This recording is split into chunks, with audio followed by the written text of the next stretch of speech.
Hi, everyone, and welcome to First Things First. I'm Jenna Wolfe. That is the Hall of Famer, Cris Carter. Good morning to you. That is Nick Wright. Good morning to you, sir. You got 27 pens. We're good to go. But before we do, we want to pay tribute to our nation's military veterans, part of the fabric of who we are and who we continue to be at Fox Sports for 25 years.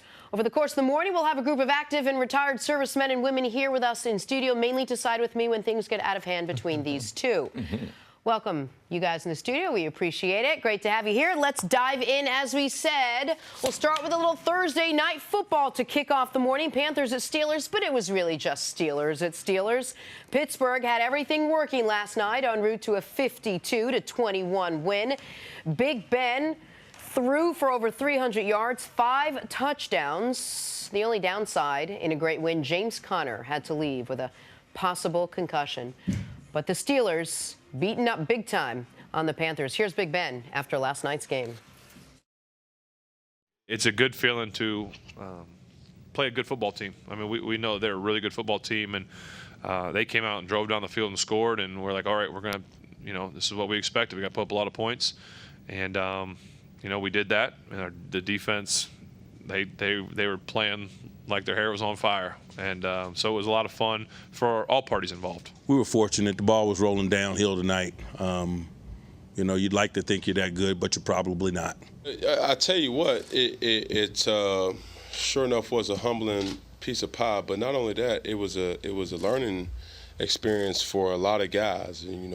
If we expect to be as good as we expect us to be, we have to find ways to win games like this in a hostile environment. It was extremely loud. We played against a very talented team, like I said before, and we just got to find ways to win football games. We had a lot of our noses bleeding early on, and we just got to stop it and find ways to, keep things going in our favor, offensively, defensively, and special teams, and we just got outplayed today. So, Nick, what did we learn about the Steelers after their big win last night? Well, Mike Tomlin said it. I hadn't heard that quote until right then, but I had written down first thing on my page was, this is a snowball game. He said a ball rolling downhill. You see these games every once in a while in the NFL, even amongst good teams, where all of a sudden you think things are going one way, and then a couple enormous plays go the other way, and the rope is let go of. Like you can't get it back. And nothing you can do. Nothing you can do. That is what happened to the Carolina Panthers yesterday. Now, the Pittsburgh Steelers are the people that did it to them. And what this tells you about the Steelers is they are now, as we are in the midst of November, the best version of what we thought they could be at the beginning of the year, which is the team they were last year pre-Ryan Shazier injury, which is their defense is back to that level of play. This last winning stretch, their defense has played great. Absolutely. Their offense, has been vintage Steelers offense of this era, and that's without Le'Veon Bell. And you're seeing a team right now that I would have to imagine jumps near the top of the list of any AFC contender. In the last 5 years, on a regular basis, top 4 teams in the NFL, typically you're going to have the Pittsburgh Steelers in there. Yep. Last night, they showed you some of the reasons why. They got really good players, and now it was supported by their defense. We've talked about a lot on this show that defense has not been the same since late last season when Ryan Shazier gets knocked out, ending his career. It took them off season. They could not. There is no replacement for a guy who was an all-pro in the conversation for defensive MVP last year. It seems like defensive coordinator, they've gotten it together. They're starting to make plays, and especially when the Pittsburgh Steelers can put pressure on you, put pressure on the quarterback, and they can turn you over. The defense doesn't have to be great, a lot like New England. New England doesn't have a lot of pressure, but what they're going to do is try to play good red zone defense. I believe this defense can play to a level very close to where they were last night, but you have to listen to Mike Tomlin's words and listen to him carefully. When you have a game like this, you have to make sure that the team does not believe or read too much into the hype. No, the Pittsburgh Steelers aren't that good. And aren't as good as they looked last night. No, they're not. And that's the way you have to coach them, because the film will make them think, wow, man, we should be the favorite for the Super Bowl. And then on the other side, for Carolina and Ron Rivera, this is what he's got to be concerned about. making sure his team and Cam Newton, that they don't get into a losing streak and realize that they're not as bad as they play. And the other thing for Carolina, Cam Newton, Ron Rivera, what they should be concerned about is there's two different football teams. It's not they go as Cam goes. It's where's the football game being played? Yes. Is the game in Carolina? Because they're 5-0, scoring 32 a game. Is the game anywhere else? Because they're 1-3, scoring less than 21 a game. Like that continued last night. And the other systemic issues for the Panthers are about their secondary, and I'm sure we'll get into more of those later. But for Pittsburgh, go ahead, C. It's one thing, too, it's about matchup. You say styles are like fights, Jenna. You know, certain styles of certain boxers match up well against other ones. This Carolina team, if you look at who was the last team they struggled with? Atlanta Falcons. What did they play predominantly? 3-receiver offense. So you talking about their secondary is going to struggle. This is one of those kind of things where I don't believe Carolina matches up with the base offense that the Pittsburgh Steelers and all the weapons, the 2 tight ends, 3 or 4 wide receivers, a couple different running backs. I don't think they match up well with them. I thought Ben Roethlisberger said it best. It's a good feeling to beat a good team. They came out, this is a good opponent for them, and they just, as you would say, mollywopped him. Probably one of the more complete games they've put together all season long. They did have James Conner leave the game with what many believe is a concussion, and you wonder where that falls in now that we have Tuesday's deadline for Le'Veon Bell reporting approaching. I don't think it will affect Le'Veon Bell because at this point, him and his attorney and their camp, his business managers, they should know exactly what they're doing. I hope that they're not living day by day. The news. You think they do? You think this was what they've known all along, that they were going to? No, I don't know.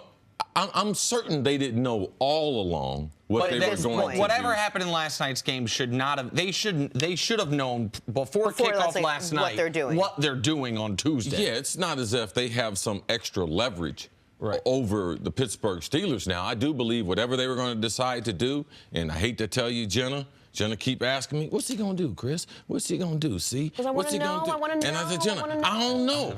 I really don't know. I don't believe the concussion will affect what they decide to do next. I think he's going to report before Tuesday. And now Pittsburgh Steelers, they have a mini bye. You play on that Thursday night. A lot of guys get banged up, but you do have the extra time to be able to recover. But we'll see, if this is in fact a concussion, as it's been reported, how he recovers from it, how he proceeds through the protocol. You know what it might affect?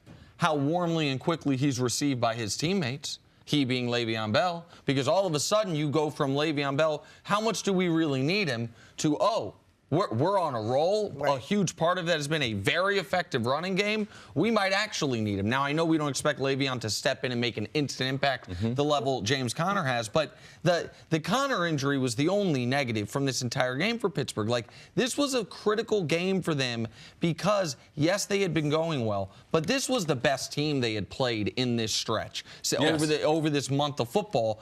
And this game could have gone the other way. First drive of the game, Carolina was it just marched right down the field. They couldn't figure out who was getting the carry, if it was Cam or if it was McCaffrey. When Cam kept the ball, there were receivers open. Like, it looked, and then immediately Juju has the huge play, and then they call what I thought was a great blitz that forced Cam to where, I can't take a safety, I got to throw it away, and they make a play there, and all of a sudden, that snowball's rolling downhill as Mike Tomlin. And when you talk about how much they need James Conner, to go back to that for a second, Big Ben had completions to 9 different guys last night, so he was able to spread the offense and get a lot of people involved. So perhaps another reason why they don't have to rush him back that quickly. Coming up, is Ezekiel Elliott right? Is Sunday a must-win for the Dallas Cowboys? He thinks so. That's next on First Things First. Check out They Fight. It's the latest film in the Fox Sports new documentary series entitled Magnify. Executive produced by Drew Brees, Tony Parker, Michael Finley, and Derek Brooks. The doc follows an after-school boxing program in Washington, D.C. It is Sunday on Fox. You can check your local listings. It looks intense. So unlike some of the other Magnify movies that Fox has come out with, we haven't seen the preview of this yet. But this is, I think, arguably the best thing we do as a network. Gabe Spitzer and his team, this new documentary series, it is in line with any of the best sports doc series you've seen. This one I've heard great things about. Set your DVRs. If you're watching football, just set your DVRs. Watch it when you can.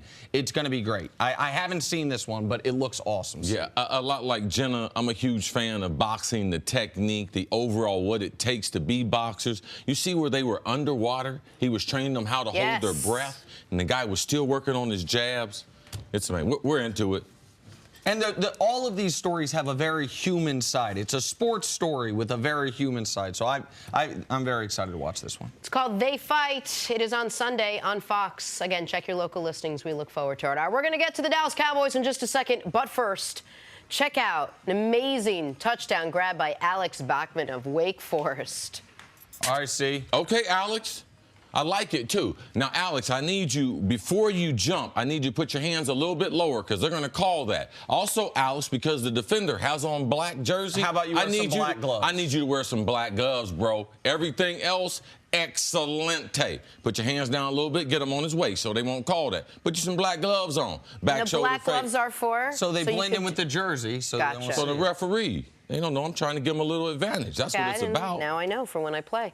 On to high school football in South Dakota. Check this out. 2-point conversion run by Austin Thu. Stalled, but he tosses it back to the quarterback, who then throws a completion. Totally drawn up that way. Hold on. Illegal men downfield. What are you doing, South Dakota high school refs? Come on, I hope this wasn't a game deciding. This is a football championship? 9A? Come on, guys. Look at the left tackle. He's 8 yards into the end zone. Let me tell you guys something. I know you didn't see. Y'all realize it's only 8 guys on each of this 8-man football? Yeah, well, so are you allowed to go illegally down the field in 8-man football? No. I mean, but did you know that it's 8-man football? I didn't. I thought maybe they were. See that? I thought they were trips north side of the field. Hey, no, South Dakota. That's how it's going down, baby. They ain't got enough people. No, I didn't say all that. That's a good way to start. All right. All right, on to the kids NBA. How to play tackle football. Celtics Suns. Watch Marcus Smart with the steal and the dime to Jaylen Brown. All right, I might have been the only person in America watching this. No, come on, nerdy. I was with you. You were with it? Absolutely. Listen, there was a doubleheader on TNT. There was the great Thursday night football game. Thank God for 3 screens. This game, Phoenix had a 22-point lead. And then what happened? Boston and Kyrie. And then who? Kyrie. After a shower, shave, and a haircut, I'm telling you, people have changed your life. Last we have another random dunker in a dimly lit gym showing off the hops. Wait. I got to watch this one again. All right, so that's off a vertical, off 2 feet. But didn't even move. That part. Over the homie's head. Oh, man.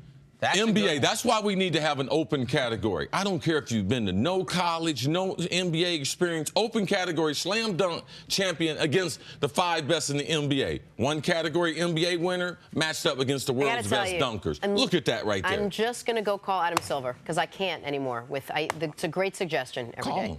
Back to the NFL. The Cowboys heading up to Philadelphia to take on the defending Super Bowl champion Eagles. Dallas coming off a brutal loss to Tennessee on Monday night, sitting at 3-5. Ezekiel Elliott was asked if this week was a do-or-die game for the Cowboys' playoff chances. 100%, yeah, it's a must-win. I mean, we got, well, one being a division game, you know, it makes it that much more important. And so, I mean, definitely the ones must-win. Us versus the world. You know, we got to go out there and win as many ball games we can, you know, to give ourselves the opportunity to get in the playoffs. So, I mean, we need to attack that the right way and prepare so we're ready. They get to come into our house, Sunday Night Football. You know, everyone's always excited for the Cowboys in general. Now it's national television, all that fun stuff. So for us, we really just simplify one game at a time, and we're excited. We're definitely excited for this matchup. You know, Zeke, with the us against the world mentality, if you listen to all the pundits, yeah, it's a little bit of us against the world. A lot of people are down on Dallas and don't think they have a shot this year. But if you look the other side, what is the key to the Eagles, CC, beating the Cowboys? I want to see Golden Tate. I want to see him. You've made this trade during the season. You're the world champ. It's obviously you've gone all in to try to repeat. I want to see with a week, how do they get him up to speed? How they try to get him the ball, where do they consider to be his strong suit? As we saw last week when Dallas traded for Amari Cooper immediately in the game. You could see, as Nick said, pointed out, man, they tried to justify that trade. I'm getting ready to show you guys that, yeah, he's good so that they won't get criticized for it. So Philadelphia, how they're going to move the ball around. I just believe they have not been great on offense. They have not been great on third down. People will say, well, let me go after their defense and everything. I want to see their offense function because ultimately, if they're going to win, just like last year, as good as that defense was, they did come up with the big sack and strip fumble in the Super Bowl. But if their offense in the NFC Championship in the Super Bowl had not have been uber spectacular, they would not be the world champion. So my eyes are going to be on that offense and seeing how they distribute the ball and see if they can get some of those explosive plays back. I'm glad you mentioned Golden Tate because while he's not the guy I'm focused on, I'm focused on this. The front office has done everything you could ask for as a player over the last 2 years. If you play for the Eagles, this team is spending to the cap, adding guys during the season, retaining almost everyone from a Super Bowl champion team while still adding additional guys like Bennett and Nada, trying to bring in a better deep threat in Mike Wallace, doing all these things this year, trading for Golden Tate. Now it's up to the players to go be more than an average football team. This Eagles team hasn't won back-to-back games all year. They've only had one game all year where they've had an explosive offensive performance. That was against the woeful Giants. Like, it is now, you've had 8 games to recognize you were Super Bowl champs. You don't get to carry that with you. It's a new season, and you're in the great position of, as an added bonus after your bye, you get to knock out the Dallas Cowboys with a win. You get to eliminate them from contention. The Giants eliminated themselves. You win this weekend. Cowboys are done too. It's you and Washington might have knocked itself out with the injuries last week. So go show that last year's that you are more 2013 Seahawks than one of the flash in the pan Super Bowl teams that we've seen. Go show that you have some sustainability in Philadelphia. And CC, everything is set up for them to do it. They've got a division where at this point anybody could still basically, besides the Giants, take it. They've got a great shot to do it if they could put it all together, which Doug Peterson keeps saying, well, we got to be better down the stretch. Well, this is it. You're in it right now. I think last night the Pittsburgh Steelers sent a great example. We've seen it in New England, the way that they're recalibrating their running game. No problem. They got better hands than you, Jenna. I saw it. That's okay. But at this point is when the weather starts to change. You want to start to see those differences. You want to start to see that we're analyzing ourselves. We're self-scouting ourselves, that we start to improve in areas, not making excuses, but things are starting to be addressed, that the players are coached up in a different way, that they start to look better. So it becomes very important. I think the thing that Nick and Jenna, we've been in Philadelphia, we've been around this team an awful lot through the years. Man, nothing's like being able to do something bad to the Dallas Cowboys. So you talking about an opportunity for them. Man, let's write our season. Let's get a big win, Sunday Night Football at home. The national audience will be watching. But Dallas at 3-6, oh, man, their season would be over with. The best they could do is 7-game winning streak. It'd be 10-6. No, that's the little cherry on the top that the Eagles, I'm sure that the players in that locker room are very, very aware of. And you know who the last month, despite them being 2-2, the last month has been holding up his end of the deal? The presumptive league MVP from last year, Carson Wentz. Over the last 4 games, once Carson Wentz got back in it after the knee injury, right? So they played 8 games. He missed the first couple, comes back. First couple games going to take him a little bit to get his legs under him, literally and figuratively. The last month of football, how about a 120 passer rating, completing 73% of his passes, 10 touchdowns, 1 pick? If Wentz is playing at that level, why are you 2-2? Why were you 2-2 when it was Foles and a compromised Wentz, and 2-2 when he's playing at that level? Because the team as a whole has not shown enough consistency. They haven't found a way to replace Jay Ajayi, and their receivers, I would say the reason they go get Golden Tate is the receivers, aside from Ertz, have been disappointing. Like, okay, you have everything working in your favor. A winnable division, a front office that's as aggressive as any team in the league. You have, I think, one of the better home field advantages in football. Go impose your will on a Cowboys team that is on a short week and reeling. A Cowboys team that is questioning, hey, in the front office, did we give up a top 5 pick? Like, do we need a new coach and a new quarterback? Who are we really? The Eagles should win this game. If they are anything like what we thought they were at the beginning of the year, they should win this game by double digits, pardon me. We will talk about this from the Cowboys' perspective again coming up. Eric Mangini is going to join us in just a little bit. But coming up, could Dez Bryant make a contribution this Sunday already? Sean Payton thinks so. Next on First Things First. I'm Technical Sergeant James Blanc, 8th Fighter Wing, Busan Air Base, South Korea. And I've got one message to say. Go Bears! Yeah! Little love for Dub Bears from overseas. Welcome back to First Things First, where today we are honoring our active and retired servicemen and women. And special thank you to the 8th Fighter Wing Airmen. They're currently stationed in South Korea. That's not stopping them from rooting for Chicago. They need all your help. They're doing all right. We don't believe in them because of Mitch Trubisky. They're in first in their division. They got Detroit this weekend. Probably beat up Matt Patricia. They're going to win the division? I don't know they're going to win their division. I think they're going to win this week. I think those folks are going to be happy this week. Yeah, if they're Bear fans, they know what I wish for them. What? What's that? What? We're in the same division. Yeah. But the Bears weren't. The Bears were your third-tier rival. Oh yeah, then they weren't. Yeah, they got the name change. They were the Chicago Cubs. They were little baby Bears. They weren't the '85 monsters of the Midway. All right, time for stories to start your morning. It was a rough night for Cam Newton. He threw a pick six and his team lost by 30. After the game, he described the loss as a piece of humble pie. Nick, is humble good when choosing pie? And two, what did you think of Cam's night last night? I like Cam's malapropisms, man. Cam's got some good ones now. Okay, what? Where, like, he says things like hindsight's 50-50. A little Yogi Berra, but he doesn't mean to. Yeah, he said we got served a piece of It's Yogi Berra gone sideways. Yeah, exactly. Where he talked about, remember last year he said we're the Titanic? But he meant it in a good way. It's endearing to me. What I thought about Cam last night was he made one really bad play, that pick six. But even on that play, like, it wasn't a play where he had a lot of options. He was going to take a safety. He can't get grounding there. He has to throw it near a receiver. It ends up getting returned the other way. He wasn't the reason they lost, but he didn't stop the bleeding. Once they got after the pick six, they needed points on the next drive. He couldn't get them down the field. More important than anything happened in this game. Do you have to pay extra every month for the word club? Like, if you include the word in a sentence, like, do they show you, like, how to use this in your broadcast career? Do they show you how to teach these words to other people? Like when you're teaching your daughter to speak the right way? Malapropism is a good one. That was great. And it was used perfectly. Yeah. And, yes, I get bonus points It's not used perfectly when you... Hey, see, for the last time, I'm not in a word club. All right, here we go. We got some stuff to tell you. It's about the Packers. They'll look to get their season on the right track against the Dolphins at Lambeau. If they want to make the playoffs, they'll have to do much better than the first 8 games when they finished 3-4-1.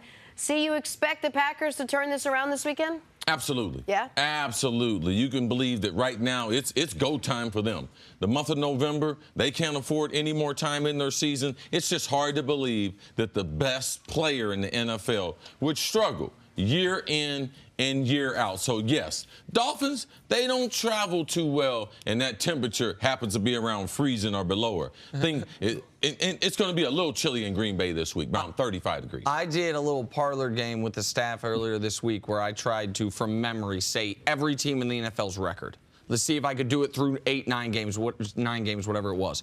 The one I got wrong was Miami. I went 31-32. Miami's got 5 wins. Yes. I don't know how they've got 5 wins. I know you were there for the first one, that 9-hour game. They've won 4 since then. I don't want to live in a world where Miami's got 2 more wins than a team Aaron Rodgers has. Unless Dan Marino's with their coming back. Quarterback, right, too. with Brock Osweiler. So the Packers are nearly double-digit favorites this week. Clearly, Vegas thinks they're better than what their record says they are. If they can't win this week, when they're going to Minnesota and to Seattle the next 2 weeks, the Packers are finished. This is an absolute must-win for them. Miami, on the other hand, they could get, I guess, to 6 wins. Still don't know how. I don't want to live in a world with Osweiler. What, the Titans record? Yeah. Come on, man. What is it? C. Why? Hey. 4 and 4. Nicely My done. staff, I hate y'all. No, they didn't say anything to me. I know someone. They didn't say anything to me.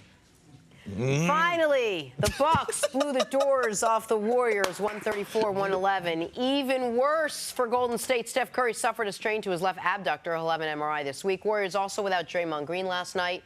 Nick, what was your reaction to what happened in Golden State? Let me just go to the Bucs quickly. The Bucs are a real contender to come out of the East. This could be a finals matchup. The Bucs have, I believe, the best player in the East. They are all of a sudden defending at the level they always should have been able to with that length. They actually are shooting threes for the first time in years this year, so that's a real team. On the other side of things with Steph, this is the only fair knock on Steph Curry as a player. he can get dinged. He's going to miss some time. He's missed time with multiple ankle injuries throughout his career. We've seen a couple soft tissue injuries now. This is the downside to being, I don't know if we can blame this injury on his size. I don't even know if we can blame the ankle injury on his size. But, like, he's a guy, of all the great players we have in the league, the truly great players, he and Anthony Davis are the two that you got to say going to miss some time throughout the course of the year. He is playing the highest level he's ever played going into last night prior to the injury. I hope he's not out an extended period of time. I would imagine they will be super conservative with him because they're the Warriors and they don't actually need him. But that is the only knock on Steph is he gets dinged up. Yeah, Nick, you talked about him playing at a super high level. What do the numbers say from a historic standpoint, shooting the basketball like starting the season? So his effective field goal percentage, which is where they incorporate threes being worth more than twos, all this type of stuff, he's at around 65%. To give that some context, LeBron's most efficient year ever in Miami was at 61%. Anthony Davis this year is around 50%. He's at 65%. Durant, think about what a great year Durant's having. Yes. Durant's at 59%. Like, Steph, what he's doing, this was the first game all year. Of course, he didn't hit a three. He had a stretch of where he'd hit at least 5 threes and I think 7 straight games. We thought, I think most people thought, no one would ever do what he did his unanimous MVP season. Up until the injury last night, he was duplicating that plus about 10%. He was playing at a level I didn't think was reachable again, which is why this injury is such a bummer for NBA fans, whether you root for the Warriors or not. Do I need to find a new guy now? No. He's still your guy. Jenna's been jinxing people. That's Jenna's in the jinxing people that is my business. point. Which is why, if you remember yesterday, she said, but also yesterday she said, I'm going to get on your corner, Nick, with Cam Newton. And Guess look what what? happened. Look what happened. My corner, she's been anti-Cam Newton all year. He playing MVP level. She hops on Cam's corner one day, they lose. All right. Hops on Steph's corner. Listen. My question is, in the abductor injury, is that his left groin, right groin, middle groin? Why don't we worry about that in a commercial break? After being out of football since April, Dez Bryant wasted no time getting back in. He practiced with the Saints for the first time yesterday. Head coach Sean Payton said earlier this week he wanted the 30-year-old wide receiver to lose a little weight. Those are fighting words in my circles, which is, I come from like 10 minutes away, so not big circles. Coach also said Dez could play as early as this Sunday when the Saints play the Bengals. Here is Dez Bryant after practice yesterday. Who wouldn't want to play, with Drew Brees? Not taken away from nobody else, but you got a guy like Drew Brees. Like I said, you got a guy like Michael Thomas, Watson, Alvin Kamara, Mark Ingram. Got those types of guys, little baby goats, around here. I'm gonna always be me, who I am, and I'm not a bad guy. I've always been a good guy. You can ask my teammates and my ex-teammates how I am. I love the locker room. It's like family. Every locker room that I've been in, from middle school, high school, college, is out to the pros, has always been like a family. Have a natural bond. It's more than just being in a locker room. It's outside of it too. What's the vision that they've had for you in terms of just what you're going to do for this offense? I'm leaving that up to coach. Whatever you have for me, I'm gonna get myself ready for it. All right, CeCe, we know that Sean Payton said he'd like to perhaps use him this week, but how soon before he can actually make an impact in this offense? I think a couple weeks. Now, they could throw him out there. They could throw him out there, but I don't believe, especially with some of the stuff that he said. Now, I do believe Sean Payton, from a coaching standpoint, he has an advantage. Yep. When you have a player like that, is he going to play? Hey, I like him. Oh, man, he's looking good and everything. He's at practice. I would make the Bengals prepare for a Dez Bryant. I would make them look up some film of what Dez Bryant does well. I would eat up the time that we have, because in the NFL, everyone's got the same amount of time. But if I can make you spend more time doing more things, how great are you going to be at the really specific details? So I believe Sean has an advantage in doing this. I still think it takes a couple weeks. Now, Drew Brees, can he get Dez Bryant open? Can he throw him open? Yes, I do believe that, but I believe he will be compromised, and he would set himself up for another injury that would give him a setback that they might not see him play until December. So for me, I would be concerned. He missed Wednesday's practice. He was at yesterday's practice Thursday, which is a very intense practice. Today's practice is not that intense. And then on Saturday, they're going to be traveling. So I wouldn't expect him to play this week, but as we talked about, in a couple weeks, they got one game circled on November that calendar 29th. where they're going back to Big D, and I'm sure that at that point, Sean and Dez have talked about potentially probably that being his coming out party. A couple days ago, Dez Bryant, they needed him to lose weight, right? Yes. 5 pounds heavy. He's not playing this week. What Sean Payton was doing there, where he says I'm open-minded, is the thing that Jason Garrett and Jerry Jones and the Cowboys should have done with Amari Cooper, which was leave some doubt about what the status is going into the game. Not tweet the game plan. Well, and so when the Cowboys traded for Amari Cooper, they were so heavily criticized for giving up the first-round pick. They told anyone who listened, oh, not only is he going to be worth a first-round pick, he's going to make an impact starting this week. He's going to be featured this week. So when the Titans were preparing for the Cowboys, they knew that wasn't going to be wasted time. Mm-hmm. They weren't studying Amari Cooper film kind of half in, half out, like, should we be doing something else? They knew they were going to have to use it. Now, so I think he is using to his advantage the idea that they could use Dez Bryant for the exact reason C is saying, but it wouldn't make sense for him to be able to play right now. When I came out of retirement, I had played 15 years. I decided to retire, went into broadcasting. The Miami Dolphins, I thought it was after week number 6. On a Monday night game, they lost 3 receivers. Their general manager, Rick Spielman, called me on that Tuesday as the team finally got back down to Miami and asked me, hey, Cris, what kind of shape you're in? Now, I had decided to retire. I was working in television, working here in New York City inside the NFL on HBO, and he asked me what kind of time could it take me to be in shape. Now, my mind had retired. Now, I still had a pretty good workout regimen, but my mind had retired. Dave Wanstead was the coach then, and they said, man, we're going to bring Cris in. I think he needs to lose a little bit of weight.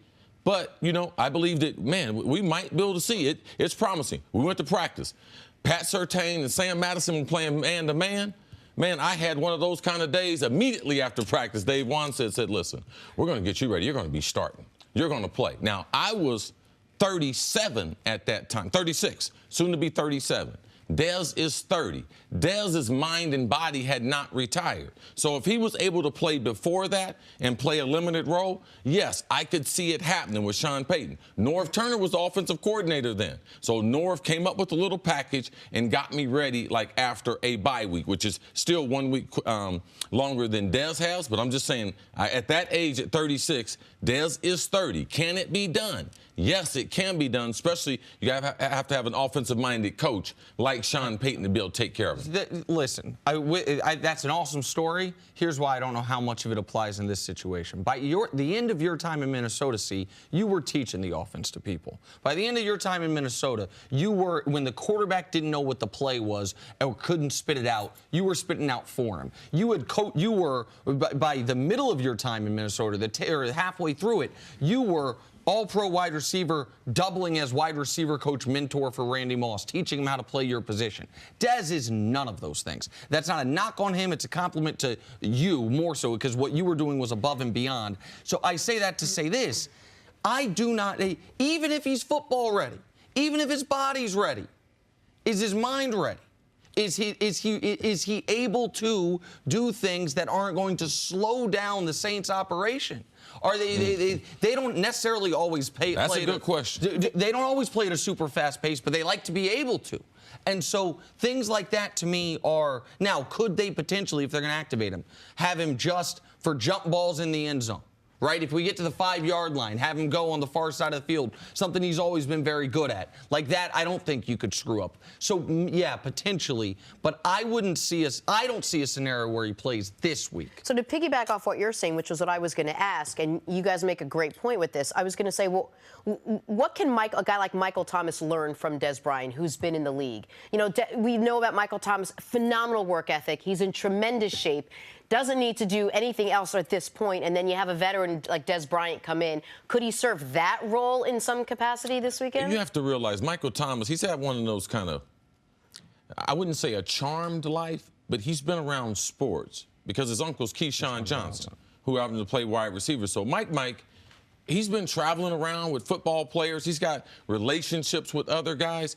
I'm sure that there can be some connective tissue to what happened to Dez Bryant around the middle of his career. And when he sees Michael Thomas, he's going to be like, man, I have never worked with a wide receiver who works harder than Mike Thomas. His workout, even at this stage of his career. Drew Brees talked to me about it. Sean Payton talked to me about it. It's infectious to the other players there. So I do believe that there is something, because Dez played at a high level, and he did it. Man, I'm sure that there's some type of regret, and I'm sure that Dez coming in there, he know that's Mike's room. Right. He know that's his team. He know that Mike is on the come up as far as getting a new contract. So I'm sure Dez, and you could see yesterday, I had never heard Dez in Dallas locker room say, hey, man, whatever the boss say, right. No. Yesterday, you could see he knows who the boss is, and that's Sean Payton. All right, listen, America, I'm going to reveal a little confidence here. It's Friday. My man C has had a great week. He's feeling very happy. He's excited to watch some football. He's being very nice right now. And C also has been critical of Dez Bryant in the past, and now he's getting another chance. And Cris, no matter what interpersonal relationships are, Cris is always rooting for guys to succeed. So I'm going to say what part of Chris's brain wanted to say but didn't. Man, Michael Thomas doesn't need to learn anything from Dez Bryant, except for maybe a few things of what not to do if you reach the heights. Michael Thomas, keep doing what you're doing. Don't let maybe Dez can learn a few things from Michael Thomas. That's what he wanted to say. But we got our troops in the studio. It's Friday. He's in a great mood. Our boss is here. So he's trying to put a positive spin on everything. Michael Thomas, you don't need to learn nothing from Dez. All right, man? You just keep doing what you're doing. Awesome. If you can help Dez out a little bit, that's fine. God bless the troops. Yeah, there you go. Thank you. Period, point blank. Coming up, could the Patriots be on upset alert after winning 6 in a row? Ooh, I'm going to tell you something. Next up, I'm going to stop talking to you. That's for real. that just happened. Yeah. Back here, first things first, former head coach Eric Mangini is joining us now. Hey, Coach. What up, Coach? Good morning. Nice to see you. All right, so the Patriots head to Tennessee to take on the Titans on Sunday. New England's won their last 6. But the Titans have won their last 1. So the Pats aren't taking them lightly. My point, the Pats don't take anyone lightly, at least not in public.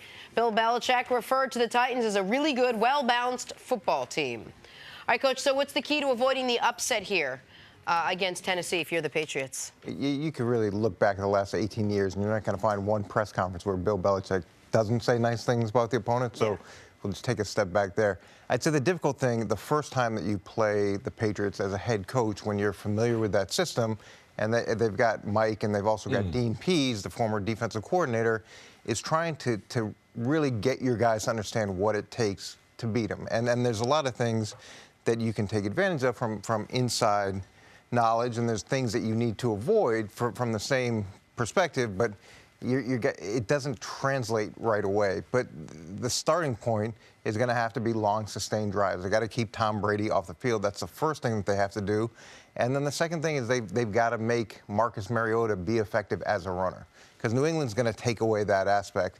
And when Tennessee goes, it goes because he's able to make some plays that are either outside the pocket or move the pocket plays, and that helps everything else with this offense. So those are 2 areas where I think they need to concentrate. Mariota's coming off what I think was his best game of the year against now, it didn't look like it was going to be that way when he had the strip sack that he lost early in the game, but he rallied from there. The Blake Bortles game notwithstanding this year, it's very hard historically to beat this Patriots team with a below average quarterback. So Belichick's record, and you might say, well, that's the case with everyone. Belichick's record over the last 18 years against young quarterbacks, against non-Pro Bowl quarterbacks, against quarterbacks that have some glaring weaknesses, which I think Mariota does, he's up 90+% in all of those categories. So why do I bring that up? I think for the Titans to have any shot in this game, it's got to be a huge run game for them. They have to try to do to the Patriots what the Patriots did when they started their winning streak, which is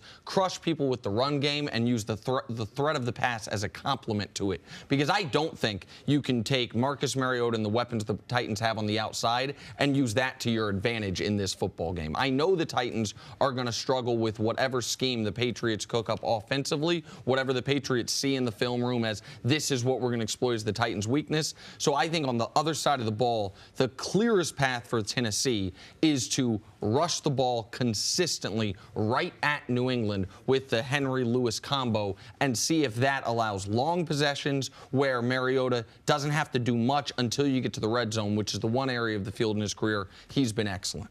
Can Tennessee's defense dominate this game and lead them to winning? Because you can't, when you look at the numbers, there's no way you're looking at Tennessee's offense thinking that, wow, they're going to be able to score 28 points. They haven't been able to do that. Tennessee's offense, points per game, they're 29th in the NFL.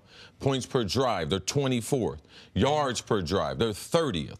Yards per play, they're 30th. So that's some of the worst offensive football Passing you're going offense, to see. they're 30th. On the other side, defensively, overall defense, they're number one, points per game. Red zone defense, they're number one. So you have to try to balance this out to be like, man, I need that defense to be able to turn New England over, potentially score on defense, and offensively, how do I attack them? I'm going to try to do a little New England to them. I'm going to try to shorten up the game. I believe that Derrick Henry's got to play a more significant role than he's played earlier this season, and I'm going to slice and dice them with Dion Lewis, their guy. I'm going to put those linebackers in space because I know Belichick's not going to have those linebackers trying to guard Dion too much. That's where I'm going to try. I'm going to try to make it third down and short and try to get conversions, keep Tom Brady, and play to my strength, which happens to be my defense, Coach. And defensively, what you have to do is you have to give them something they haven't seen. And New England does that to everybody all the time. But if Tom Brady comes out, and we'd say this in the meeting room, if he knows it goes. If he knows what you're in, it's going to the right spot. So the ability to disguise coverage, the ability to give him something that he's got to adjust to, and then have a second pitch in the second half.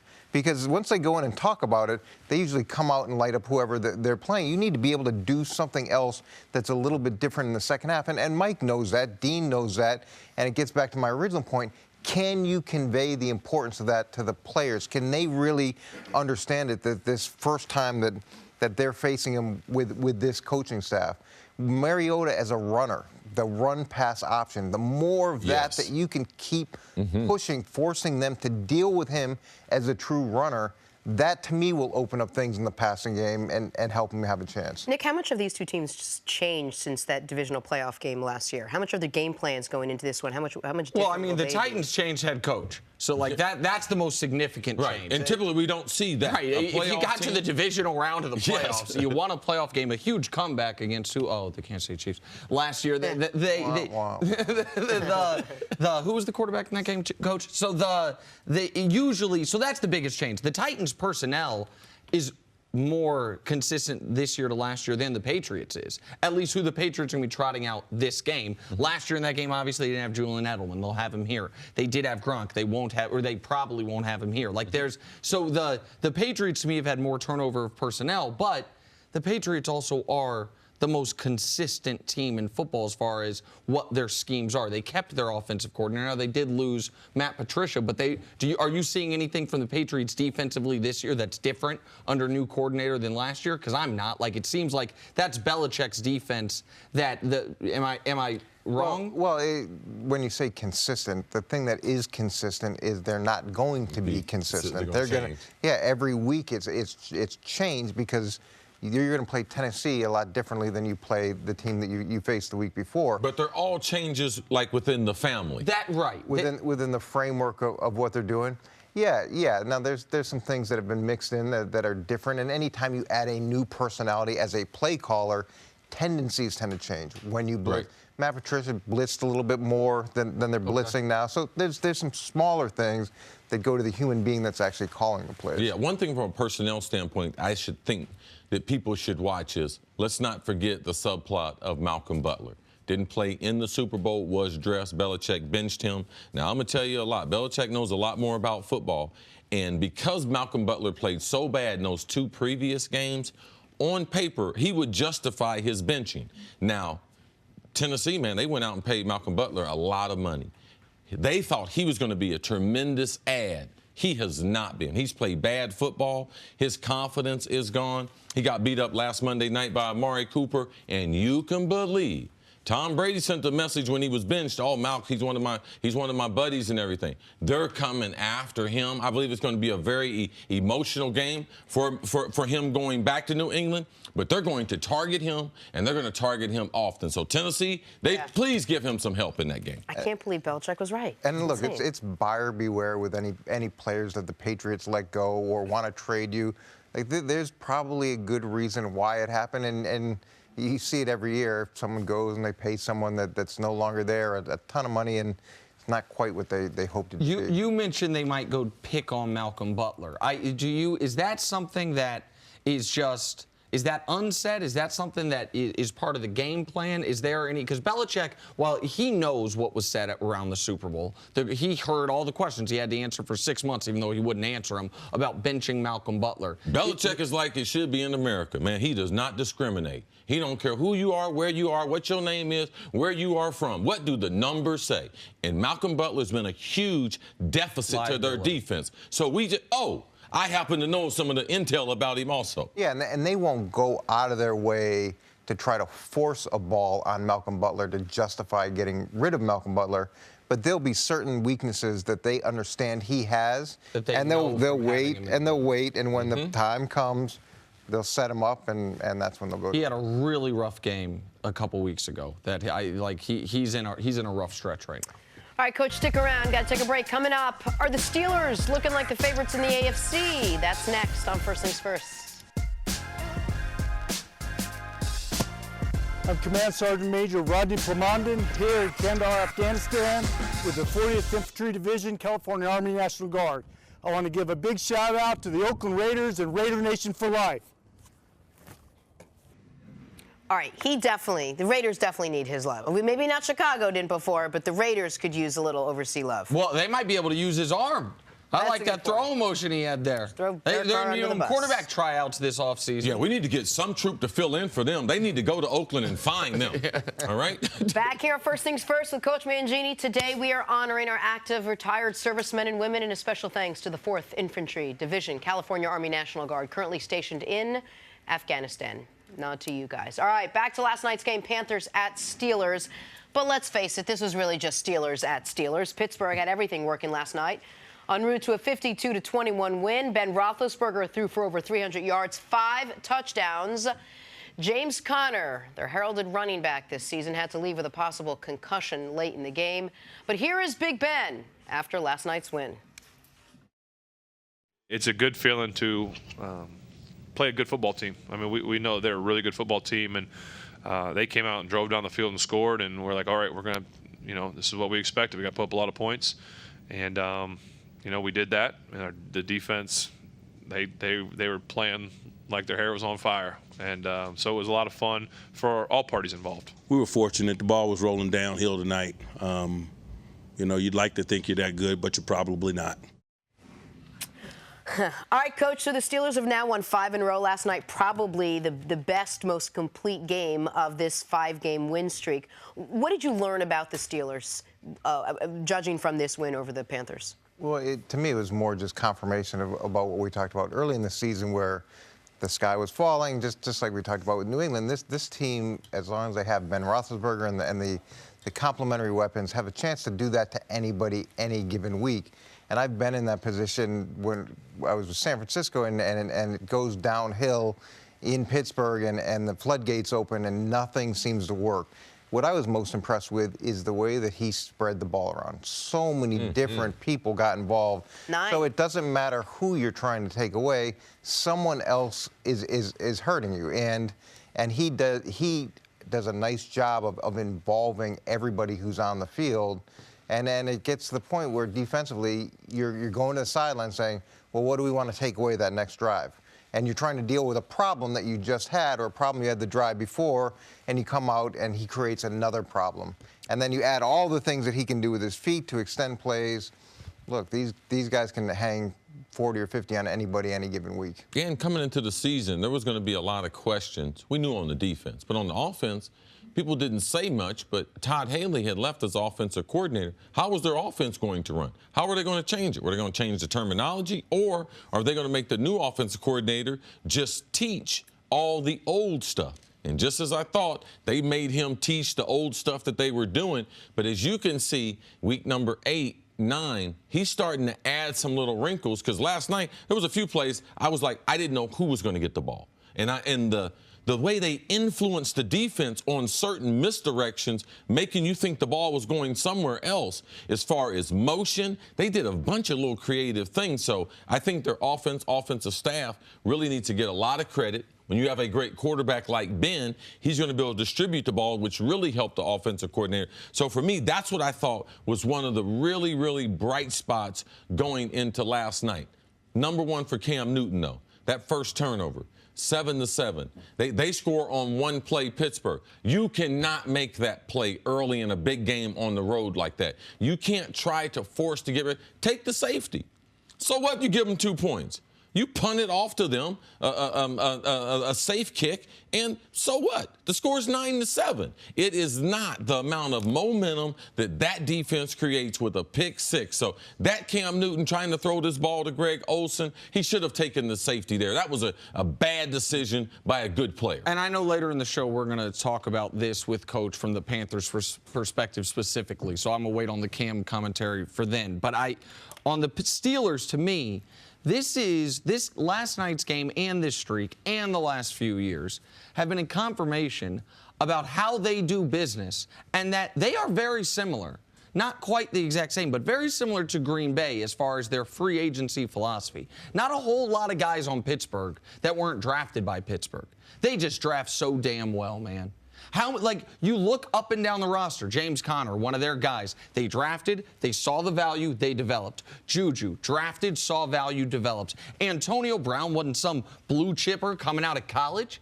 They drafted him, saw value, developed. Those defensive ends they got, Cam Hayward and Stephon Tuitt, these are guys that they had put value on. TJ Watt, JJ's little brother. Aside from Joe Hayden, I can't think of one of their premier players that they went out and acquired. They develop players' talent. They are excellent at figuring out in the draft who will work in their system and getting the most out of those players. And that's what can allow, one of the things that can allow Big Ben to have that many options of who to throw the ball to. Well, let's also look at the organization. The organization is built on a model of continuity and consistency, yes, and patience, and those things are critical, and it gives them a chance to build up reps not only within the actual team itself, but in the draft room. What are we looking for from a Pittsburgh Steeler in free agency? If you're going to make a trade, all those things are incredibly helpful. And when we talk about force multipliers, this to me is a classic example of that. You get some guys that are lower in the draft, and Ben makes them better. We're not always talking about, God, we got to get him this weapon, we got to get him that weapon, we got to help Ben, we got to help Ben. Ben helps everybody else, and you. Vance McDonald, who I had in San Francisco, yes, goes to Pittsburgh. He's working with Ben, and you get to see his potential because Ben's able to bring that out of him by who he is. Yes. That combination between him and Jesse James, the wide receiving core, the running backs they can throw at you. That's why I said from an offensive standpoint, man, they present a lot of problems, and they got a lot of good athletes that they can put in space that can run with the ball after they catch it. And whenever you score 50-plus, we're going to be talking, and we should, most about the offense. But the part of this that has to be, if you're a Steeler fan, most encouraging is this is the fifth, not only fifth straight win, this is the fifth straight excellent defensive performance. The fifth straight game, you've held the opponent to 21 or less. The Panthers drove down the field and scored on a very surgical first possession. The rest of the game, they had one elongated touchdown drive until it was garbage time at the end when it was a 40-point margin. What the Steelers defense did yesterday was just a continuation of what they've done over the last month of football, which is get back to the level of defense they had been playing pre-Ryan Shazier injury. Well, let's also look organizationally at Le'Veon Bell. So if you're at Pittsburgh Steelers, you're dealing with the Steelers, you know that they're going to mean business. You know that they're going to hold their ground. You know that if you want to pick a fight, that they're going to stand their ground, and that sends a pretty strong message across the board. Now, whether you agree with it or disagree with it, you at least know what you're getting from the organization. Well, they may be getting Le'Veon Bell back next week. The deadline is Tuesday, and then James Conner. We're going to wait and see how he's doing. He's in concussion protocol. All right, Coach, we'll see you later on in the show. Coming up, Will the LA Rams bounce back after their first loss of the year? That's next on First Things First. All right, we'll get to the Rams trying to rebound in a second, but first, all right, guys, check out this amazing touchdown grab by Alex Backman of Wake Forest. All right, okay, Backman with the back shoulder fade. What you need, Nick? What's up? No, go ahead. I want you to Backman, let's it. do this, bro. They got black jerseys on, opposition. Hey, wide receiver coaches out there, teach your kids wear the opposite color gloves that the opposition has on. Why? So the refs won't see you when you put these two hands on his shoulder pads and push off. Also, Alex, get one hand down by his waistline. Referees will let you get away with the waistline. Can't push him up top by his numbers and everything. They're going to call that one on you, homie. That's a free tip. Wide receivers and wide receiver coaches out there. Bat back. My favorite is that wear the same color gloves as your opponent's jersey. That's a good one. Tip. On to high school football in South Dakota. Check this out. 2-point conversion run by Austin Theus. Stalled, but he tosses it back to the quarterback, who then throws a completion exactly how it was drawn up. All right, see, you probably didn't even notice this, but that's 8-man football. There ain't 11 people on the field right there. And you probably didn't notice left tackle illegally downfield. Yeah. They thought it's a running play, so he's out pushing into the end zone. That's why you can't throw the ball there. What you doing? Yeah, Nick, you probably didn't realize this. You got to get up awful early to get up before CC because they don't even play 11-man football in South Dakota. What? They do somewhere. They can't have it in the whole state law. Okay. Read it. up. Tell your staff. Tell your staff of 8. All of them with an IQ of over 150 combined. I'm talking about all 3 of them. Dusty, On Deontay, to the NBA, Celtics Suns, Marcus Smart, the steal, the no-look to Jaylen Brown. All right, this game ended up being an excellent game last night. The Suns looked like they were going to shockingly blow out Boston.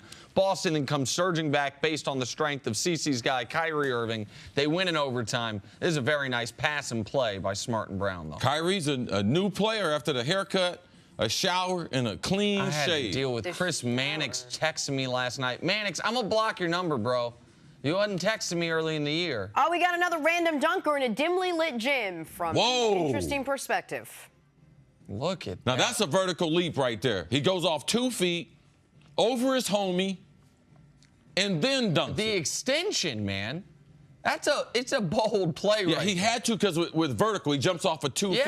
You're not going to propel yourself forward as much. So he almost miscalculated. That's what I'm saying. Yeah. I'm sure there's some other outtakes that aren't as good as this one.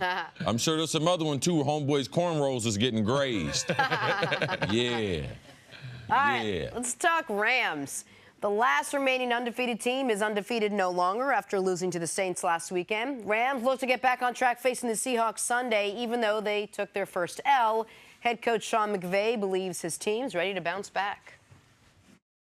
I think, whether you're playing a great division opponent like Seattle or anybody, what you love about football is whether you win or lose, you don't have too long to be able to dwell on that. You got to be able to, in our situation, learn from it and you move forward, and that's what you love. You couldn't wait to get back to work and kind of put it behind you, but make sure you don't avoid some of the things that we have to do better collectively as a team moving forward if we're going to, achieve the outcomes that we want to be able to consistently get. All right, CC, what are we expecting from the Rams after they took their first L from the Saints? If you look at who their division rivals are, like this was going to be a highly contested game, a game with a lot of energy. Seattle has dominated that division. The Rams knew when they came back to L.A., man, this is the team that we have to Pete Carroll, this organization, man, this is the team that we have to, whatever we set up, we got to make sure that it's going to be good against this team because this is who we're going to be going against in the Seahawks. So there's a great deal of respect there. I expect the Rams to be able to bounce back. I think that they'll take that loss in New Orleans and utilize that to go on another winning streak. And I believe that Seattle is the first victim. I believe they're going to spread them out. They're going to make Seattle play nickel-dime defense, hurt them in their secondary, and they're going to try to get off to a fast start. Now, the Rams are going to start trying to make people look bad. When you start coming down the stretch, I know that some of the Rams defenders, Marcus Peters, I know he was very upset with some of the stuff that Sean Payton and guys said. So they're going to get an opportunity to be able to go back onto the field. And after being on a long winning streak, the most important game is that next game. Because now, all of a sudden, Say they slip up, lose a divisional game. Now you're talking about home field advantage, other little things like that. Now they're on a 2-game losing streak. So the first 30 minutes, that first half of the football become very important for the Rams, and they have been special when they've played at home. I know the Seahawks defense has been great because, of course, they have, even though all the personnel changes, top 5 points, top 10 yards, like top 10 pass defense, top 10 or third down defense. Because of the Seahawks and Pete Carroll, the defense is going to be great. Despite that, I think the Rams are going to be able to score points. Like, the Rams have been able to consistently score points as well as anyone in the league this year other than the Saints and the Chiefs. What I am most interested in watching this game is there have been 2 Rams defenses this year. The Rams defense against the bad quarterbacks and the Rams defense against the good quarterbacks. They have eaten alive the bad quarterbacks on their schedule. And the good quarterbacks on their schedule have eaten them alive. The good quarterbacks on their schedule have thrown 13 touchdowns to 0 picks, have a 120 passer rating. The guys that you would look at through this half of the season that are not on that list, 3 touchdowns to 7 interceptions with a 68 rating. We know where Russell Wilson is. He's already played a game where he was in that good category against them, where he played well against them. I need to see this Rams defense, even without Aqib Talib, now that you've got another week with Dante Fowler in the building, now that Marcus Peters should be a week healthier, even if he's a week more humbled from what happened last week. I need to see this Rams defense have the performance I know they're capable of against a good opponent, a good offensive opponent. I'm not worried about the Rams offense at all. I think because of Todd Gurley, it's going to be one of the most consistent offenses week in, week out in this league. I want to see how the defense does against Russell Wilson. You mentioned it. Marcus Peters took some issues with what Sean Payton had to say about how that Saints game ended. Do you put most of that loss on the Rams defense? Do you two think that the key to this game is going to come down to what the Rams can do on that side of the ball? No, because when you go back over the game, the Saints had a tremendous game plan. How Drew Brees is going to get the ball out, how they were going to isolate the linebackers in space. The protection for the Saints was very, very good for Drew Brees. So, no, the Rams had a great opportunity. They came back, got into it. Yeah. They really exerted a lot of energy and will get back into the game. And with the game on the line, one of the most critical plays, they had a one-on-one matchup, Michael Thomas versus Marcus Peters in the slot, and Michael Thomas wins that battle. So it was a significant play because of the totality of it. If he was able to get him on the ground, maybe hold them to a field goal there, you can't give up that type of big play. He guessed the wrong way, and that's the reason why the Saints were able to get that margin there at the end. So, no, I don't blame him for it. I like the fact that he stood up for it, didn't make any excuses, and didn't make any excuses as far as injury. There was motion there. There was bad communication between him and his teammates. He wasn't having any of that. He told the reporter, man, miss me with that. It's my responsibility. So that part right there, Jenna, was very refreshing. But for Marcus Peters, this second half of the season is very important for him. He's a guy who wants a new contract. He's a guy who's playing for his first real money in the NFL.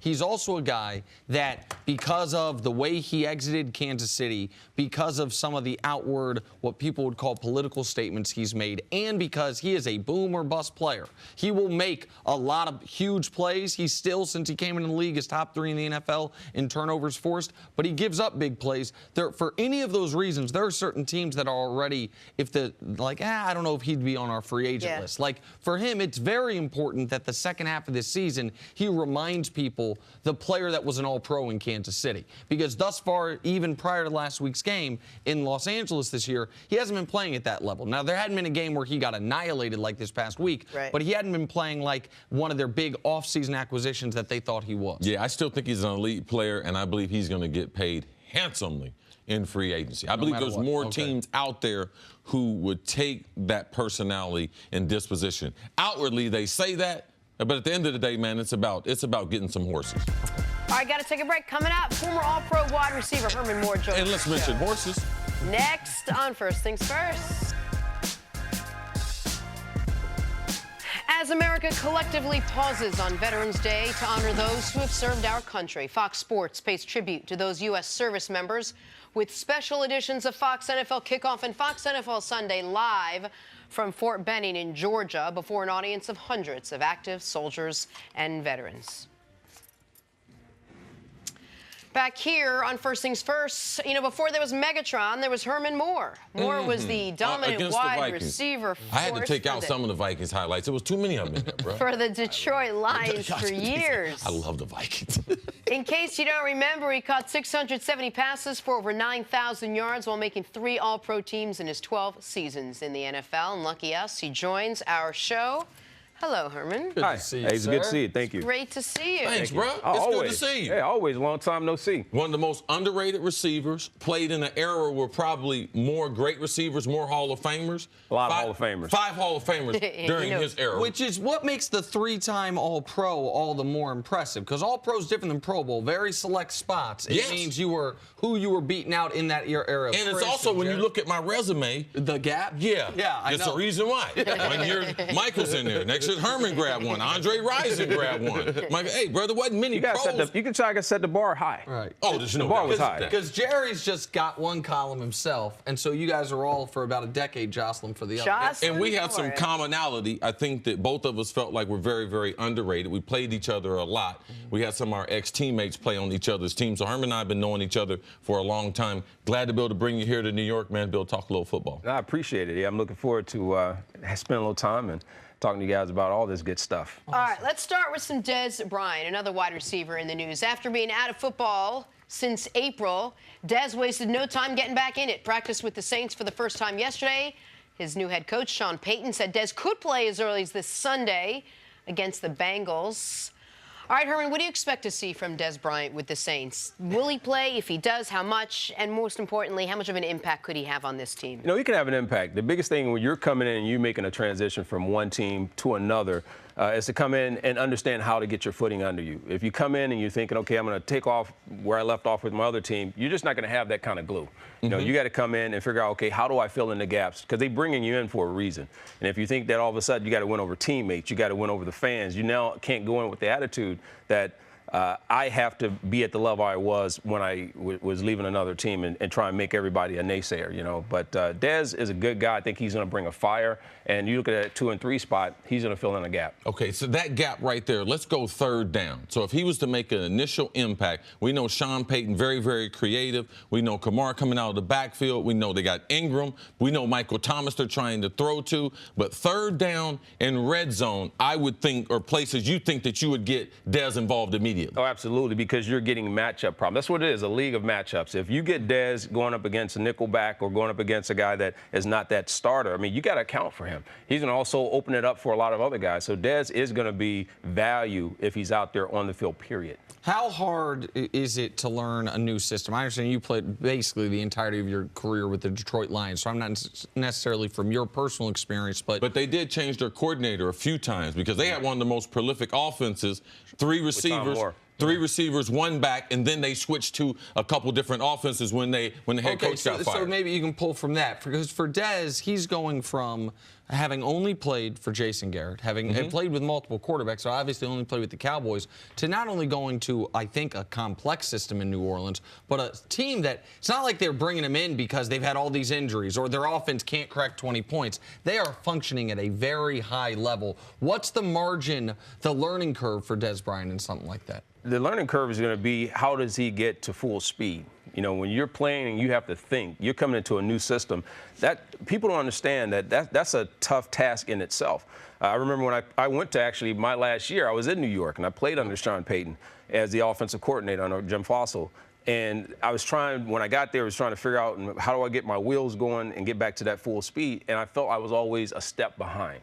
So that's what I look for Dez. If they limit his plays, they can improve his impact. There's a reason that it took this long for Dez Bryant to get a job. There's going to be some semblance of I don't know, him having to relax a little bit of who he was in order to fit into this locker room. He's got a guy like Drew Brees and Sean Payton and the wide receiver coach, Curtis Johnson, who you talk about a lot. CJ is really good, yes. So as much as he's going to have to learn to get onto the field, how much is he going to have to also adjust to fit into a group where he's not going to be the #1 receiver anymore, and he's going to have to learn from everyone else around him? I don't think it's going to be that tough because he understands what a guy like Drew Brees is going to bring to the table. He understands, and I think will have the respect of a Sean Payton. When you come into a system like that, you're trying to say, how do I get my play? How do I come in and contribute? And I think he's found really, he's got a place that he waited for, and he's in a perfect position. So I think he understands where he is and the opportunity that's in front of him. So I think he'll make the most of it. Herm, explain to the fans, what is the difference? And do wide receivers like having a great running back or a running attack, and what it does for a big-time receiver, and a lot like you had most of your career playing with someone like Barry Sanders? Barry Sanders, Barry Sanders, listen, it takes a lot of pressure off of you. You don't have to come in and feel like you got to be the guy that's got to get everything done. Dez Bryant, like I said, this is a perfect situation for him to step into because he doesn't have to do anything except be Dez. Go out, make some plays, do what you're supposed to do. Don't be a problem. Win over your teammates. But a running game definitely helps, I think, smooth everything out, having that balanced attack, so you're not depending just on the passing game. All right, Herman, let's talk about a former Lion, Golden Tate. He'll make his debut against the Cowboys on Sunday night. Tate will try and bring the Eagles back to the Super Bowl. How much of an impact will Golden Tate have on the Eagles? You assume they want to get him up and running and into that offense pretty quickly. I think what they're going to like about Golden Tate, and unfortunately for the Lions, what they lost is leadership. Golden Tate is a guy that brings a lot of experience at a high level after coming from Seattle. They're going to get a guy that is a consummate team professional and a player that is there for the team. You got a lot of respect for Golden Tate, and not the numbers, but some of the intangibles. We were talking off the air, and you were like, this is really going to hurt the Lions. So, on the other hand, what's he going to do for the Eagles? What are the intangibles? Well, he's a leader. Leadership. When things start to go bad, Golden Tate's that guy that comes in, he makes plays. He can take small plays, and he makes it happen. He's tough. He talks about how to bring guys together, and he keeps it light. You know, people underestimate when you start to lose and get behind, teams become frantic. Golden Tate is that type of guy that brings everyone together offensively, and I think he was a security blanket for Matthew Stafford.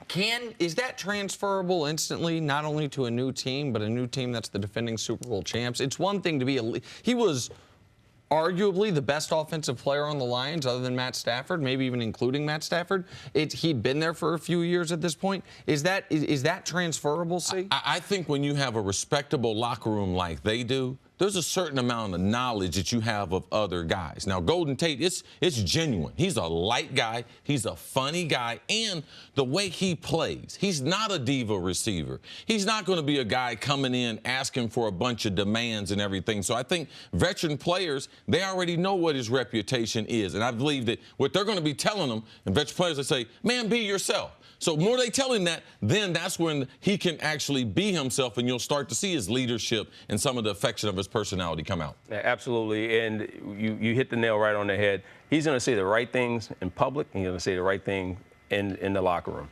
If he's a security blanket for Matthew Stafford, what could he do for Carson Wentz, who doesn't necessarily need that but could very much use another wide receiver, have a good relationship with another receiver like that? Dependability.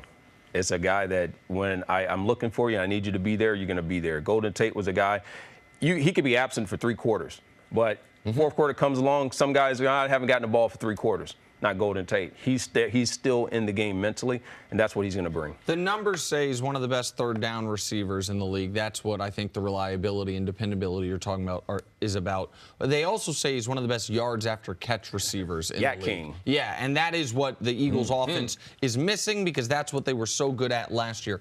What makes a receiver great at that? Why is that a skill set that fits him so well? First, he's focusing on catching the football. Golden Tate doesn't drop a lot of passes. Once he gets, he's looking to say, how can I get more out of this? But he's doing it in a safe way. He's protecting the ball. He doesn't put it on the ground a lot.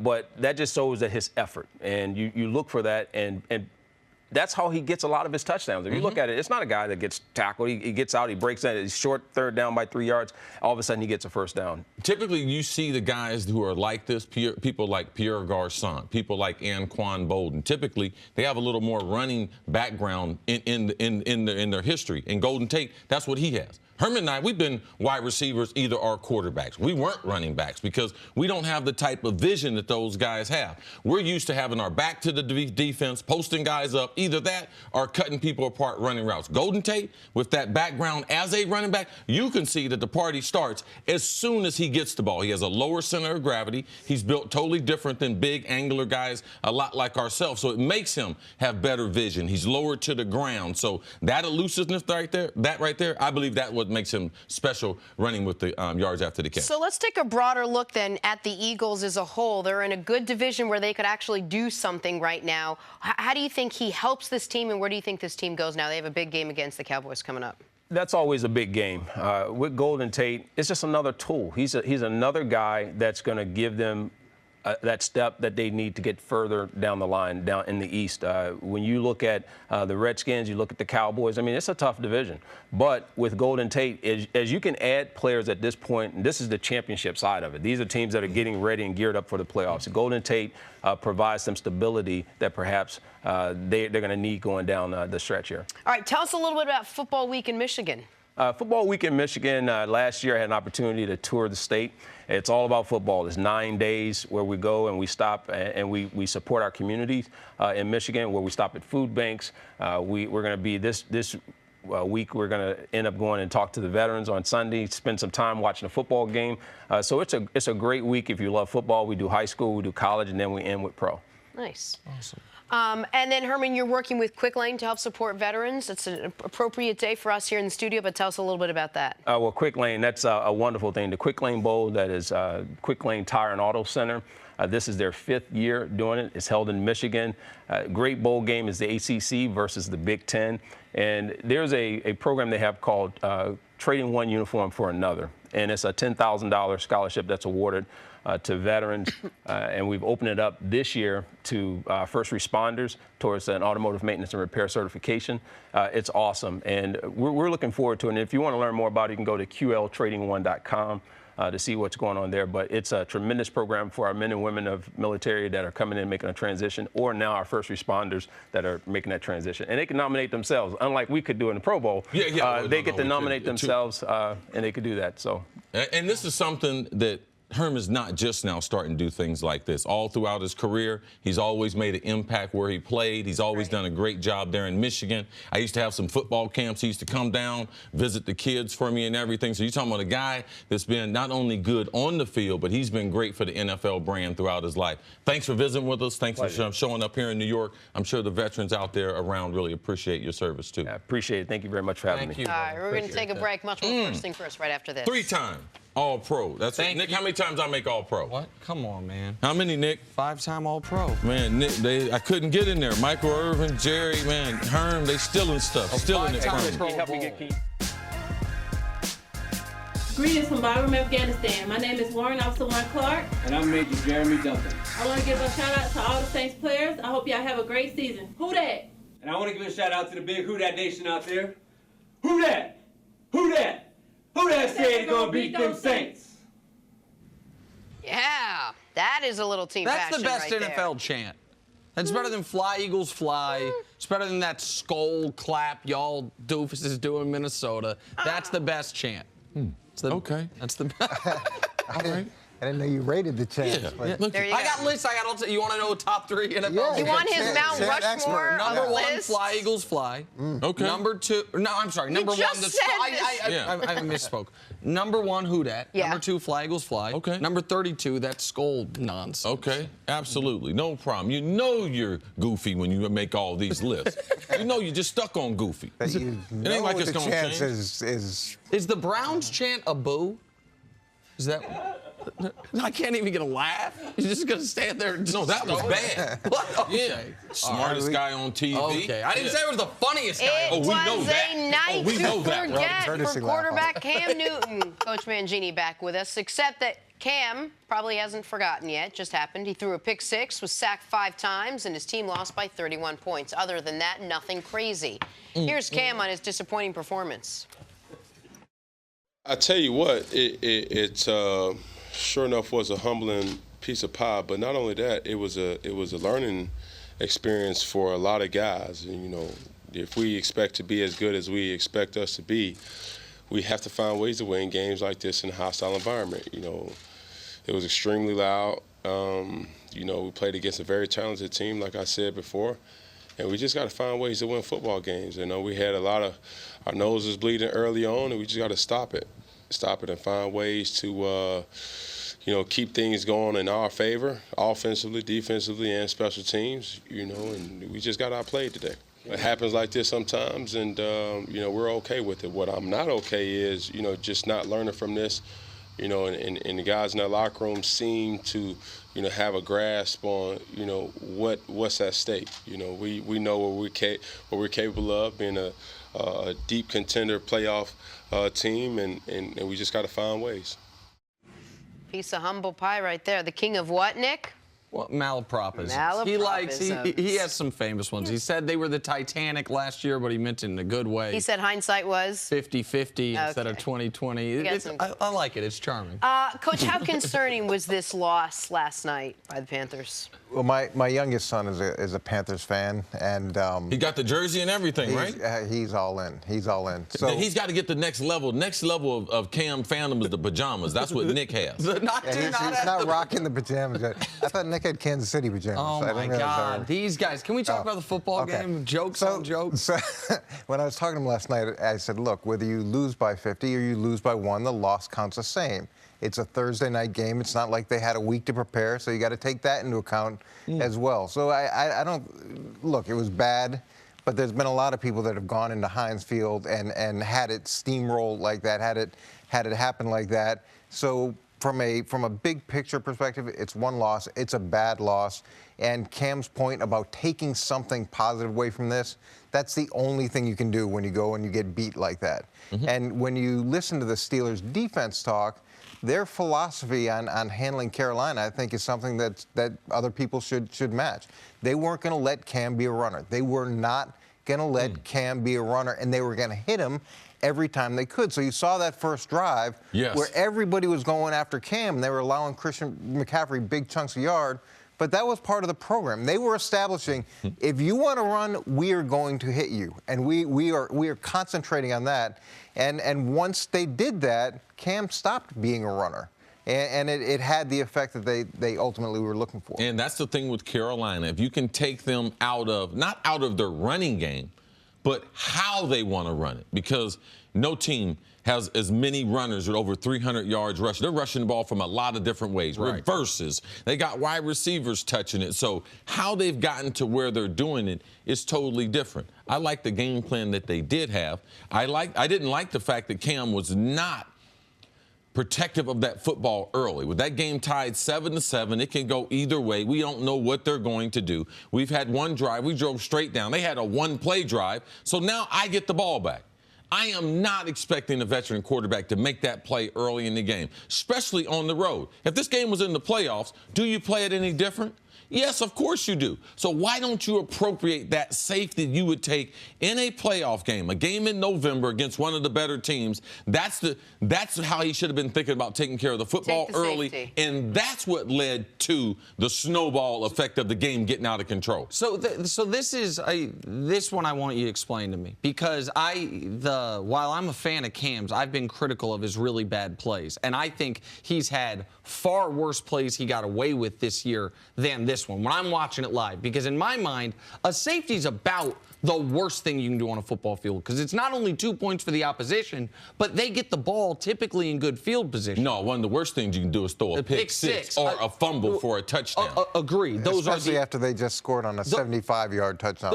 You have to be in the moment. That's the part that I had a problem with. But those are correct. A pick six and a fumble are literally or fumble six, literally the worst things you can do there. But let me, as a if this ball, if he throws it away up to the sideline, it's intentional grounding.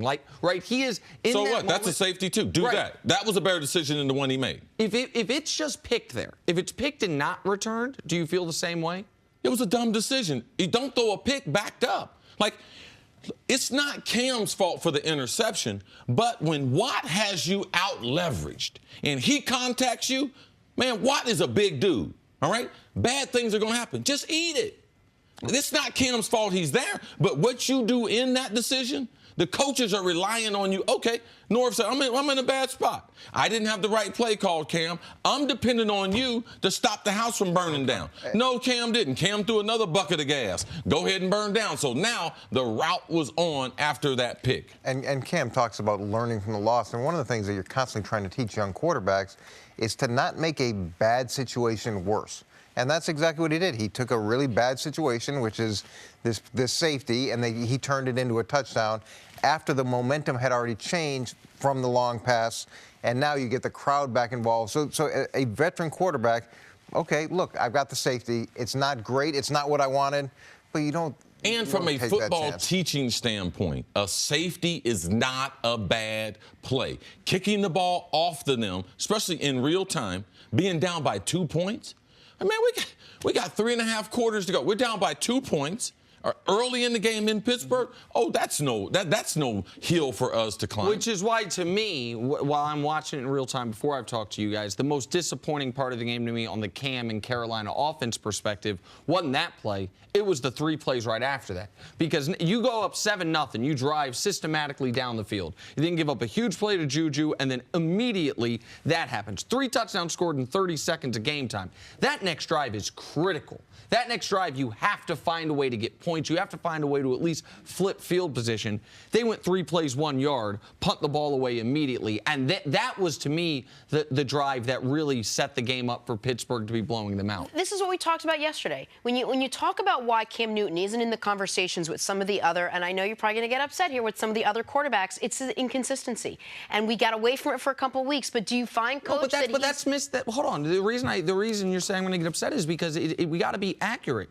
We didn't get away from it for a couple weeks. It's been 8 weeks. 8 weeks of the season hadn't had what we would call, he's had 1 mediocre game statistically. The team's 6-2. Yesterday, he made what these guys are saying is a terrible play. He was going to be safety, should have taken the safety, fine.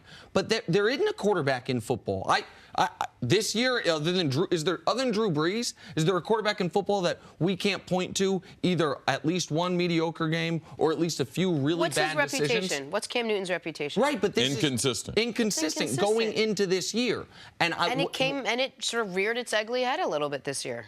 When? I guess I didn't. I'm not seeing. This is the commentary typically because Cam's the biggest name on Carolina. You could assume if people didn't watch the game, they saw it was a blowout. Well, Cam must have been inconsistent. No, I'm just talking about how you stop the snowball from going down the hill, and it starts with Cam Newton. You guys asked me, what's one of the most important plays in the game?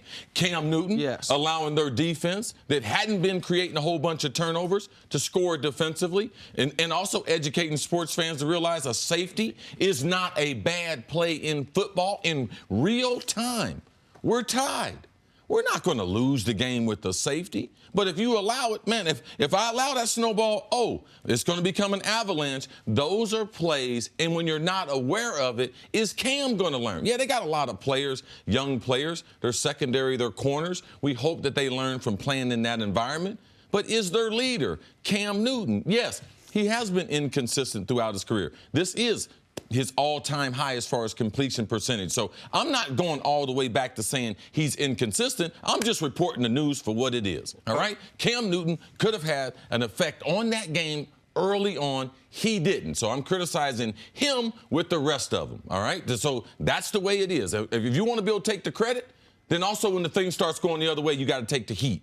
Right. And to Jenna's point, we talked about it yesterday prior to the game, the reputation of these two guys and Cam's ability to dig out of a bad situation. So the Steelers give up that first drive, and what does Ben do? He comes on the field, boom, immediately they hit the big play, everything changes, and it's like it goes back to balance.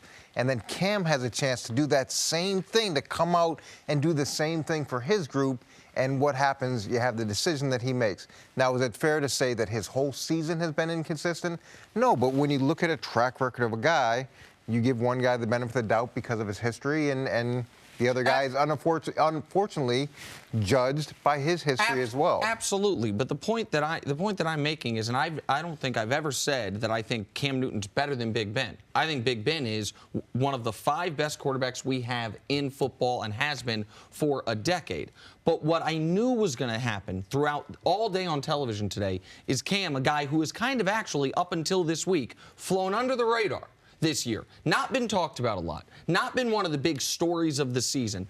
Despite having the best first half of the season of his career, his team loses a game where they give up 52, and the story is going to be, oh, is bad Cam Newton back? I don't think that's a fair representation of what happened. No, but it is fair to ask the question. It's up to us to make sure the story is fair. Sure. But the question is fair. If you didn't watch the game, if you don't know football, it's fair to get on here and be like, hey, Carolina, they went on the road. They were bad. Was Cam Newton part of it? Then it's up to us to put some legs around that so people understand. No, this wasn't the case.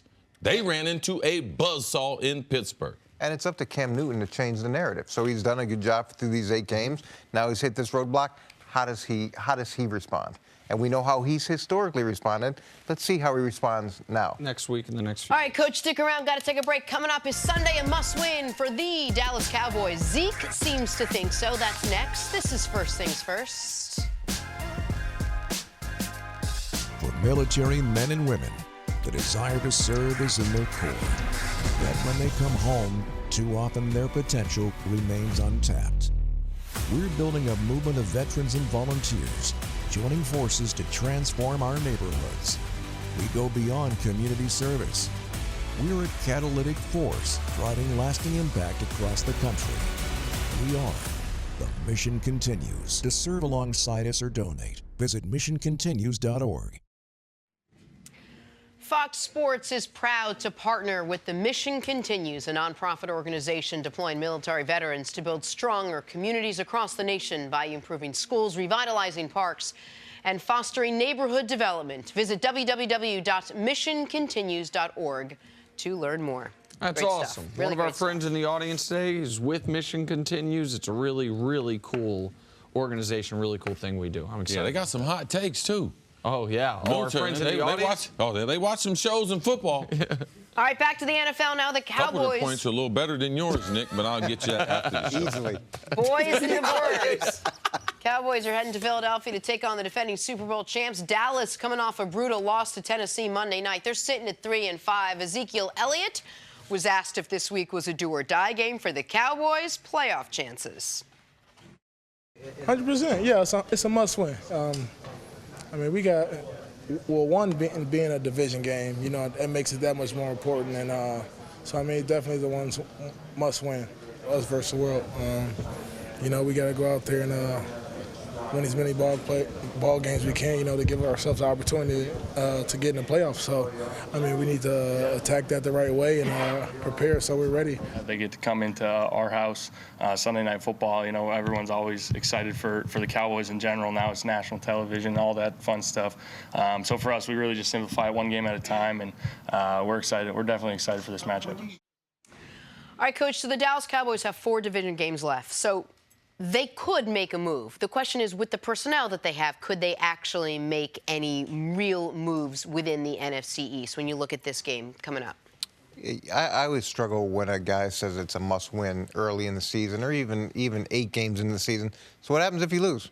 Do you give up on the rest of the season? Or all those other games, they just don't matter? So one of the things... What's the wording, Coach, that you typically teach people to like use in these situations compared to must-win? Because you know the question's coming. It's absolutely coming, but if you just really focus on the moment ahead as opposed to what the playoff picture looks like, what happened in the past, the only thing that you can control is this moment. And when you start adding pressure to a situation, when you start adding expectations to a situation, instead of really just focusing on the task at hand, you're caught up in the wrong things. And to me, that's one of the things that's really difficult to teach a team to do. Mm-hmm. It's one of the things that New England's done successfully for a long time.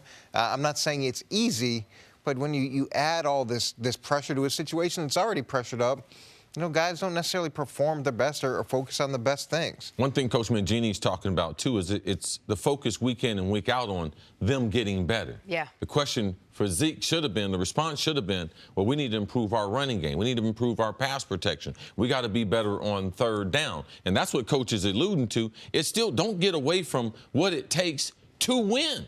Don't have your eye on the winning part. What it takes is good football. They need to be able to make some big plays in the passing game. They need to be a little more creative against this Eagles defense. Why is this Eagles defense struggle? Well, what can we do to make them continue struggling in the areas of lack of pass defense? They're 25th in the league. So things like that, they help you win games compared to ultimately putting all the pressure, because all the guys aren't ready to be like, well, man, what if we do lose? Well, how do I concentrate the rest of the way? Do I still keep getting massages? Do I still keep coming in early? Like, you can lose a lot of people, so you don't want to have that win or die mentality, because you can lose a lot of guys in that locker room. Is let's concentrate on trying to play better. It's a divisional game. How do we do these things on the road? And for me, I need to be able to make some deep plays, deep passing plays, so I can make that defense soften up, so I can get back to the things that I know are successful. That's running Zeke, and I would put Dak on more RPOs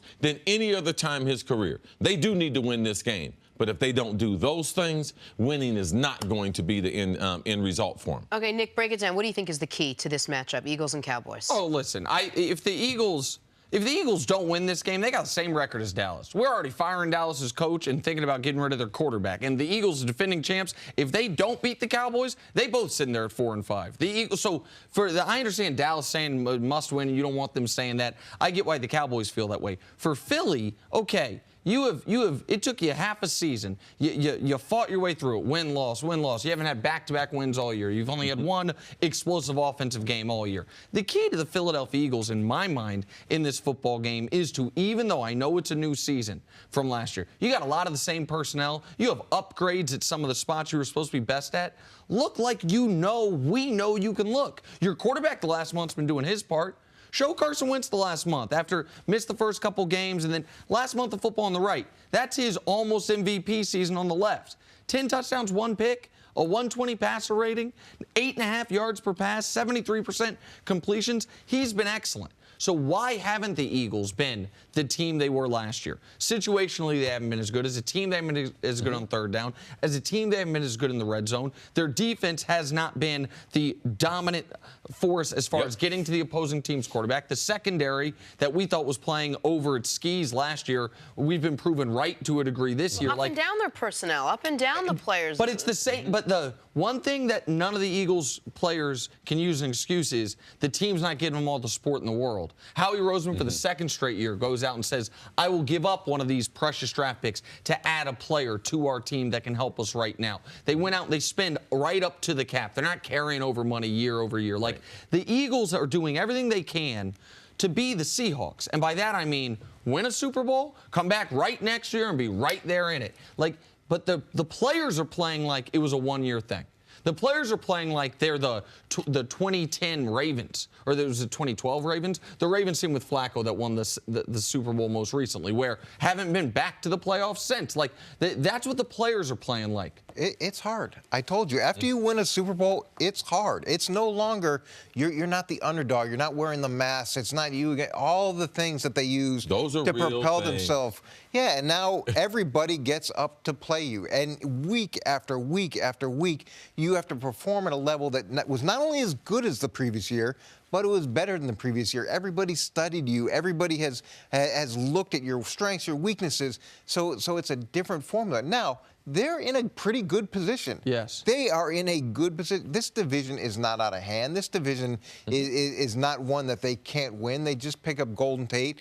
To me, the pressure to some degree, and I know Doug Peterson talked about this, they're not getting the media coverage they used to get. There is an element of that moving off. They're in a great spot to propel themselves back into the conversation. When you say they're not out of it, the team that's ahead of them, Washington, is coming off what has to be their worst loss of the year, not because they lost to Atlanta. And Atlanta Because they lost their whole team. Right. An Atlanta team that, by the way, has played very well since that 1-4 start. But you lost both starting guards in Washington for the season in a game. You still don't have Trent Williams. You lost your wide receiver, and your right tackle's dinged up. So the team you're chasing is a team that right now is on the most important spot on the field, the offensive line, in disarray, which is why this is an opportunity for Philadelphia this week against Dallas. And so, I mean, this is a huge game for Philly. I know we talk a ton about the Cowboys. Cowboys, even if they win this game, they are maxing out at 8 or 9 wins. Philly still could be a contender. But they have to win this weekend. And Philly, I got to look ahead to the schedule, Coach. I know, don't take away my points, all right, Coach? Week 13, Washington at Philadelphia, and Week 17, Washington's got Philadelphia. So, man, that offensive line won't be repaired by then. No. So it's a great opportunity for the Eagles. Last word? I think that this is one of those divisions that you could win at 9-7 or 10-6. And look, if Philly gets back into the playoffs, they're going to cause some with problems. a home playoff game. So absolutely. So I'm sure they're going to invite you back too. Coach, thanks so much for hanging. Have a great weekend. Thank you. See you back here hopefully next week. Thank you for listening to the First Things First podcast. Remember, leave us a review and tell us what you think. Subscribe to the podcast on Apple Podcasts and catch us on FS1 Monday through Friday, 6:30 a.m. Eastern. For Cris Carter, Nick Wright, I'm Jenna Wolfe. So long, everybody.